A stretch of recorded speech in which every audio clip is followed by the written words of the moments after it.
We are back with the 153rd edition of the Quarantinecast. I'm really excited for this one. I don't even know why I call it the Quarantinecast anymore. I'm not in quarantine, but anyway, it's too late to change it. I'm really excited for this one. Like always, this time I'm having someone I've had on, or I haven't had on before, but I've been a fan of his for quite some time. My opinion, he was the best unsigned Canadian fighter for a very, very long time, and I think finally he's getting the respect he deserves. Without further ado, it's Bellator Bantamweight Josh Hill. Hey man, how you doing? Good, man. I'm good. How are you? Not too bad. So where are you right now? Like I know you've been back and forth. You're Toronto, California. Where exactly are you in the world? I'm in California right now. I'm in Sacramento. I was supposed to be coming home actually today, but I've decided to kind of stay out here and finish my whole camp just because back home's quite the shit show. And it just, I mean, it sucks that, I'm missing everybody back home, my family, but the training's running like regular out here, so it just makes sense. Yeah, Ontario right now is not the place to be. Crazy what's going on there with the shutdown and everything.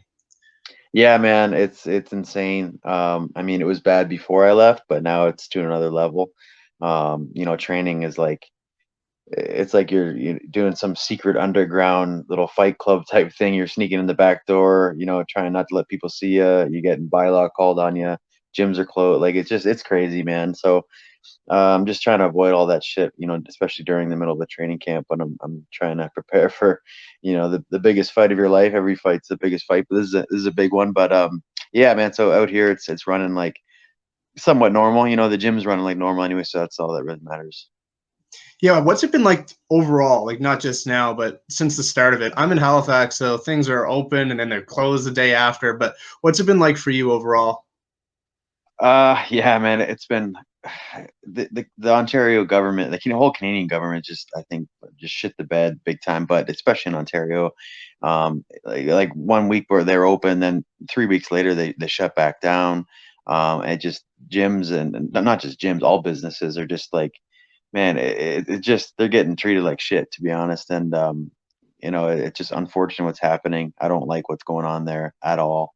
If I had my way, just up and bounce out of there, but it's not that easy, especially when you got a family there. If it's just me, I'd be gone. But yeah, it's a weird time and a shitty time. I just think that they dealt with this so poorly, and we're so far behind. And even like here in California, which is a very liberal state and had lockdowns, even like if you want to go by case numbers, which I don't like doing, but I think there was like 4,700 cases in Ontario the other day, and in all of California there was like 2,200, and they have 30 million people here, double the population of Ontario. So it's it's just they're so far ahead as far as like people have gotten sick and they've got over it, or they've got vaccinations, and we're just so far behind. So I just think we're living in a different world right back there.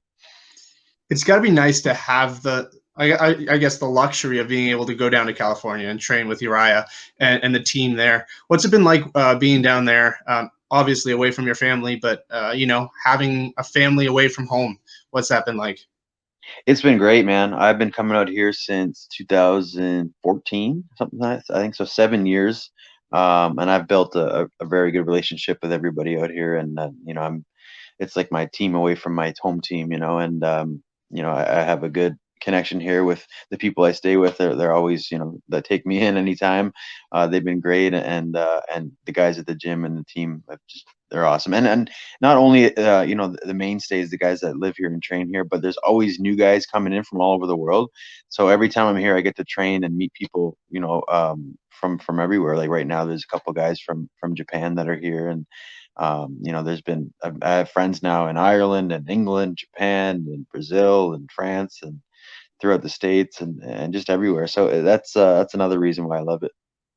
How important is it to get new looks? I mean, I've only ever gone to the one gym my entire. Well, I guess I'm relatively new to it, but I've only ever gone to one gym. How important is it to get new gyms, get new training partners, get new people that you maybe don't get to train with every day? I think it's very important. And you got to test yourself against other people and better people. it's I want to be. I don't want to be the best guy in the gym every day. That's for sure. They'll want to go there in days where I get beat up. Because that's what's needed. To be honest, if you're the best guy in the gym every day, that's not a good spot. Not that I'm saying I am, but when you go with the same guys over and over and over again, you start to know each other's tricks and whatnot. And but so you need to kind of break out and have some different looks and different coaching views, different training partners, different all levels of competition. So I think it's very important to kind of break out of that same routine and try some new stuff. So you were one of the people that were able to compete throughout the pandemic. A lot of guys, especially Canadians, haven't been able to do that. How good did it feel to go out there and get your hand raised throughout, like in the middle of a pandemic? Yeah, I was fortunate, man. So I'm very lucky in that sense because a lot of guys, but basically if you weren't signed to a big show, you're kind of sitting on the shelf right now. So I feel for so many guys, man. They haven't fought in over a year, maybe more. But yeah, I was fortunate enough. I fought in August, and I think I was the last. I fought in February as well. I think it was the last show Bellator did in North America before the pandemic started. So I just squeaked that one in too. But yeah, I felt great. Fighting in front of nobody was kind of weird. I've done it once when I was an Ultimate Fighter. There was only probably 50 people there, in the training center. So I kind of had that quiet feeling going into a fight with no crazy crowds or anything like that. So I didn't mind it, to be honest. You could hear your corner really well. You could almost have a conversation with my corner during the fight, which is great. But yeah, once you're in the cage anyway, it kind of it's all the same. It doesn't really matter about that. It's just kind of the walkout and everything. It's all quiet, which is weird. But yeah, I'm happy that I got to compete, and I'm happy I get to compete again in about 3 weeks, just under 3 weeks actually. Yeah, I want to talk about that. Raufeon Stots, who is ranked above you now that the Bellator rankings are out. Your thoughts on Raufeon as an opponent? He's good. He's good, man. He's 15-1, I believe his record is overall, and undefeated in Bellator. So I think we actually match up very, very similar. To be honest, we're both athletic, both well-rounded. Love taking guys down. Love top position. I see very similar games. He has a more like decorated wrestling background than I do.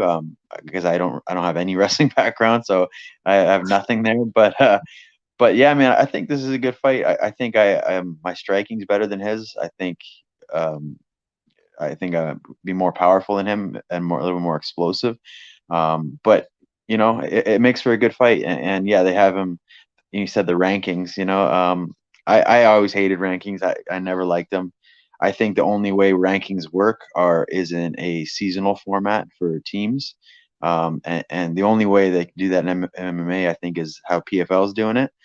Just because you get points per wins and whatnot, and you actually can tally and see who's ranked where based on their points. But with us, it's just a matter of people's opinion. You know what I mean? So it doesn't really make sense to me, but whatever. I mean, they had me at number 7. I thought I should have been in the top 5 for sure. But it doesn't matter. I think he's ranked 3 or 4. So I go out there and get a win over him. I think whoever wins this is definitely the number 1 contender. That's what they've told us before. I'm not gonna, hold my breath on that, but I think the winner of this should get the winner of Pettis and Archuleta. Yeah, I agree 100%. There's one thing you mentioned it. You thought you were higher. I did too. When it came out and you were 7, I'm like, okay, obviously no one that's doing these, no one in the panel is Canadian, because I feel like your entire career you've been like forgotten. Your record is 20-3. You've lost to 2 guys. One was a split, and the other's Marlon Moraes. Like it's. Do you feel like you're finally starting to get a little bit of that respect that's long overdue? Yeah, I hope so. But I feel that same way. I feel I've always been that guy that's kind of, other than like being on the Canadian scene, like I've been ranked, the number 1 bantamweight in Canada for a long time, or in the talks of, and I think I've solidified that a few times. But as far as, the worldwide scene, yeah, I think I'm like the kind of the dark horse, the guy that kind of keeps winning, but doesn't really get that push behind him, I guess, in some circumstances. But yeah, man, I feel like a win like this will definitely help. I mean, my last one I thought would do too. A win over a guy like Eric Perez, who um, was a former UFC fighter that did well in the UFC, and then came to Bellator. But yeah, whatever. As long as I keep winning, as long as I keep getting paid and get bigger and better fights, then that's all that matters. But I think this win would definitely propel me into that contention talks, and I think that would be where I want to be anyway. I want to talk a little bit about the Canadian MMA scene because right now I feel like I wouldn't say it's dead, but it just feels like UFC and Bellator and PFL aren't really signing a whole lot of Canadians. As a Canadian mixed martial artist, what do you think the reason for that is? Do you think it's the pandemic? Do you think it's just lack of respect for Canadian MMA? What do you think it's going to take before you see guys getting signed to these big organizations? Well, you kind of seen it early in the pandemic. Remember, like when the pandemic first kind of started in like the early summer, late spring. A lot of the guys that were signed and I mean, Bellator wasn't even putting on fights at the time. They were, they took some time off. And the UFC were just signing a lot of guys because I think a lot of the mainstays, the guys that already signed, didn't want to take fights because they didn't have proper training or for whatever reason. So you've seen an influx of guys to get last minute signees, and you've seen a few Canadians get that too. And then I think they did so many of those that they had an influx and too many. Now they have too many guys signed, and with the Contender Series, they just have guys sitting on the shelf that they can't get fights to, and they have too many guys in the roster. So I feel that they're kind of right now at that point where they have too many guys that kind of have to thin the herd a little bit before they can start re-signing guys. And I know that they still have the Contender Series they're doing, and now they're doing Ultimate Fighter again for some reason. And so they're going to have even more guys to sign from that. So, it kind of goes in waves. And I think right now they're kind of on the high point of the roster. So they kind of got to bring it back down a bit before they start signing some new people. But, Bellator, yeah, they've been signing a lot of guys, but not a lot of Canadians. You know what I mean? I don't know the reason for that. I know they haven't came back to Canada in years because it's just like so many promotions they had trouble dealing with the commission, especially in Ontario, because it's just a shit show. It's better now, but it was a shit show for the longest time. So I'm hoping they can kind of, come back to the Canadian side of things and kind of get some life back going out here. When you think about your goals now, I mean, you've reached Bellator, like you said, the Ultimate Fighter. What ultimately is left for you to prove? I mean, you're like you said, you've been number one in Canada for so long. Is that Bellator title what's left, or what ultimately is the goal for you in the sport? Yeah, I mean, I've had a couple goals and I've achieved some of them already. Like I wanted to be a Canadian champion, and I did that earlier in my career. Ultimate Fighter was a goal for sure. Um, um, getting 20 wins, that was a goal for me. Once I hit, my 11th win, I was like, okay, and I want that 20th win. So that was a big one for me. Signing to a major organization, I did that. Yeah, and my last goal now would to be a world champion. Like I said, I fought for a world title twice against Moraes, and I came up short in those. So, yeah, winning a Bellator title would be the last goal, and I guess another goal would just be, make as much money as I can while I can, because titles are great and all, but they just kind of collect dust on the shelf after a while. They don't feed the family. So that's what I want, as many fights as I can while I'm still young enough to do it, and then utilize that income to go on to something else in my life. I want to ask a couple more questions, and then I'll let you go. I want to focus on those Moraes fights. A lot of the guys I talk to are coming off losses, or they're early in their career, and they've just had that loss. As someone who's lost to the same guy twice, how do you like rebound from that? How do you get out of bed and motivate yourself after suffering those losses? Yeah, that's a good question. For the first fight, actually, I think I was just kind of everybody just kind of wrote me off in that one. and then they kind of just expected him to steamroll me, and it turned out, it was a 5 round, like, close, great fight, to be honest. So that one, I kind of I even though I lost the decision, I think opened up a lot of people's eyes, and gained a lot more respect in that sense. So that one wasn't as bad. The second fight, the irony of it is I felt better in the second fight than I did in the first one. I just, I was moving well. I could see things happening, and then I just got caught with a kick as I kind of changed levels and hit me right upside the underneath the ear, and put me out. And I've never been knocked out in my life. I've never even been rocked, to be honest. So, like, for me, that was a a big wake up. I know it can happen to anybody, but, like, for me, I was like, that can't happen to me, right? So that was a big one to deal with coming back, for sure. That's kind of where I actually got interested in the mental game so much, and to a point now where, like, I've gone back to school for sports psychology, and that's what I want to do afterwards when I'm done fighting. But after that fight, I took some time off, a little time off, obviously, just to recover my brain. I don't want to jump right back into a fight too quickly after getting rocked. But yeah, my first fight back was against Xavier Aloui in TKO, who was, I think, like 7-0 or something like that when I fought him.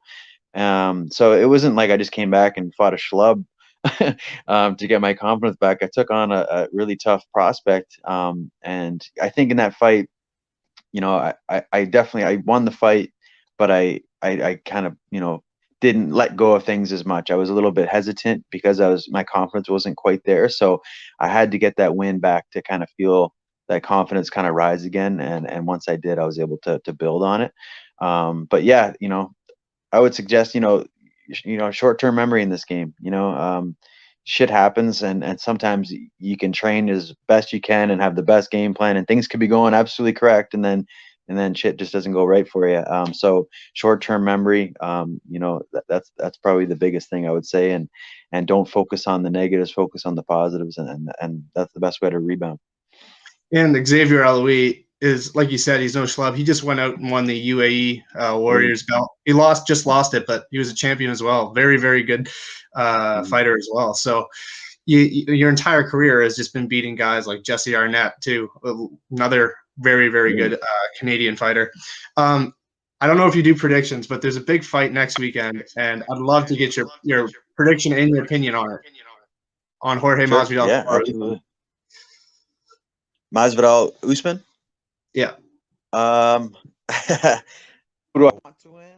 I would like to see Masvidal win. But I'm going to go with Usman. I think, I know he took the first fight on short notice, but I don't think you're going to see much of a change of story in it, to be honest. I think you're going to see Usman do what he does. His wrestling superior. He's a freak athlete, doesn't really get tired. And his striking is good too. It's not like he's such a far inferior striker to Masvidal. So I'm gonna go Usman by decision. I think it'll be Masvidal will have some moments in the fight, where he might get off a little bit, but I think overall Usman will win the decision. All right, man. Thanks again for the time. I appreciate it. Like I said, I've been a fan of yours for a long time. I thought for a long time you were the best Canadian that hasn't been signed. Now you're signed. You're number 7. You got a big fight. Best of luck on May 7th. Thanks, man. I appreciate that very much, and then thanks for having me on, dude. All right, man. Stay safe. Don't get anything. Times are crazy right now. Absolutely. Yeah, I'll try not to. That's my biggest worry. I'm not worried about actually, like, being sick. I'm just worried about getting a positive test and then screwing the fight up. Yeah, no, absolutely. More fights right now are being pulled because of that than anything else. So, yeah. All right, man. Best of luck. Stay safe, and best of luck. Thanks, man. Appreciate it. So there you go, Josh Hill. He fights Raufeon Stots at Bellator 258 on May 7th. Be sure to watch that fight. For people who aren't familiar with Josh Hill, he's very, very fun. He's got a fun style. And like always, he's Canadian, so, I'm supporting him. If you guys haven't, be sure to like, comment, and subscribe, and check us out at fighterpath.com, and we will see you guys next time.